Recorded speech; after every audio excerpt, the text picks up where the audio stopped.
And I've thought about courses that I could create, but I haven't done it because I think, well, there's people that know a lot more about it than I do. And this is your resistance here. So when you're talking to people, you must come across this a lot. And it's not, Yes. it's not a fear necessarily. I mean, it may be, but I'm not generally risk averse. I mean, I do things when I want to. I've started this podcast, which was kind of a bit random, but, something like you said, I want to do it. So I'm going to do this. I don't generally suffer a lot with kind of risk aversion, but the imposter syndrome for me on course creation is enormous.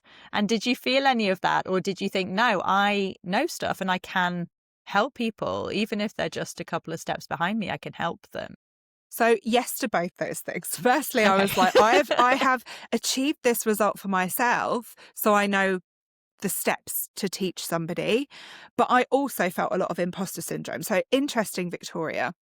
The first course idea I had was about Instagram. I think at the time I had about 6,000 or 7,000 followers on Instagram. And I thought my first course would be about using Instagram for your business.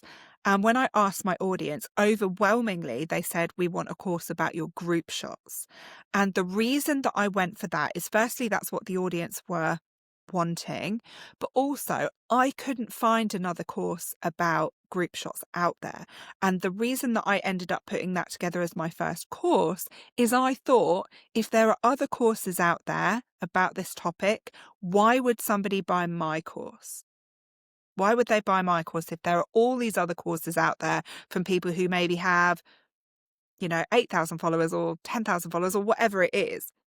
So I chose my first topic as a course that I could not find any other trainings or courses out there about, because I did have that imposter syndrome. But here's the thing.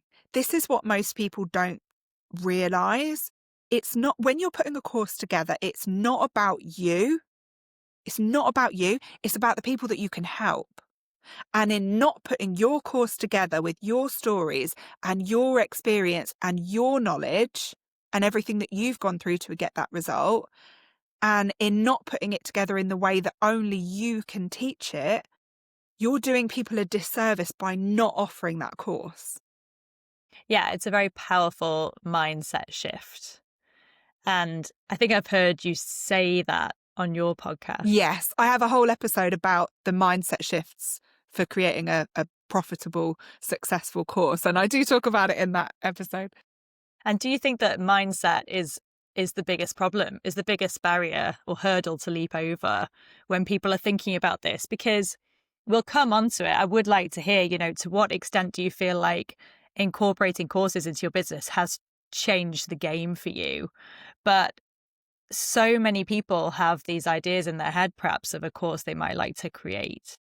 Especially, I suppose, when they're sort of later on in their career, in their 30s and 40s, 50s, whatever it might be, and you've amassed a certain amount of knowledge and you are an expert in your field.